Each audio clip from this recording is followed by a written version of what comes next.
శ్రీ సచ్చిదానంద సమర్థ సద్గురు సాయినాథ్ మహారాజ్ की నమస్కార సాష్టాంగ శ్రీ సాయినాథ.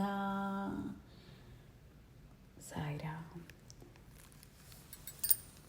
సాయి వికాస తరంగిణి అనే గ్రంథం నుంచి డాక్టర్ కుమార్ అన్నవరపు గారు అందించిన శ్రీ సాయి యోగ రత్నాకరం.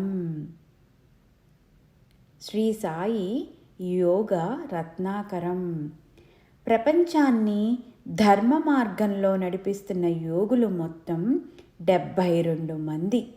వారందరికీ దారి చూపించే మహాయోగులు 5. ఈ 5 పరమ గురువు శ్రీ సాయినాథులు. అవతార్ మెహర్ బాబా తన దివ్య దృష్టితో సాయిబాబాను చూసి అన్న మాటలు ఇవి. శ్రీ సాయి షిరిడీలోని ఒక మసీదును ఆవాసంగా చేసుకున్నారు. దానికి ద్వారకామాయి అని పేరు పెట్టారు. షిరిడీకి వచ్చిన కొత్తలో బాబా పలువురు యోగులతో సాంగత్యం చేసేవారు.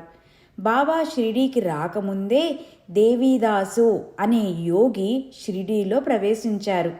మారుతి మందిరంలో ఉంటుండేవారు.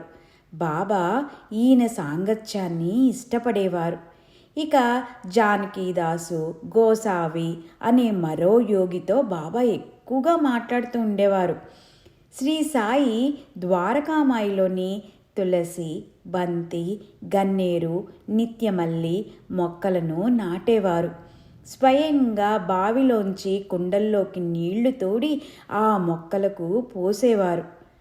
పూణే నుంచి షిరిడీకి వచ్చిన గంగాఘిరు అనే యోగి బాబా నిత్య కృత్యాలను చూసి, కుండలతో నీళ్లు మోస్తున్న ఈ మనిషి సామాన్యుడు కాదు, ఈ నేల పుణ్యం చేసుకుంది, సాయిబాబా అనే యోగిని తన వద్దకు లాక్కుంది, ఈ మణి ఇక్కడుండడం వలన షిరిడీ పవిత్ర పుణ్యక్షేత్రమైంది అని వర్ణించారు. ఏవలా గ్రామంలోని మఠంలో ఆనందనాథుడనే యోగి ఉండేవారు. ఆయన అకల్కోట మహారాజు గారి శిష్యుడు. ఒకరోజు సాయిబాబాను చూడటానికి షిరిడీకి వచ్చారు. శ్రీ సాయిని చూసినంతనే ఈయన సామాన్య మానవుని వలె కనిపిస్తున్నారు. కానీ ఇది మామూలు రాయి కాదు, మణి. ఇది మణి, అమూల్యమైన రత్నం. ఈ విషయం మునుముందు రుజువు అవుతుంది అన్నారు. అది నేటికీ రుజువు అవుతూనే ఉంటుంది. ఇదే శ్రీ సాయి తత్వంలోని రహస్యం. శ్రీ సాయి నాథాయ నమః.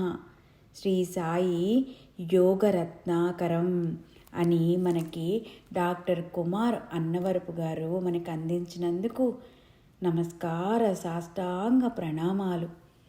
శ్రీ సచ్చిదానంద సమర్థ సద్గురు సాయినాథ్ మహారాజ్ की నమస్కార సాష్టాంగ ప్రణామాలు.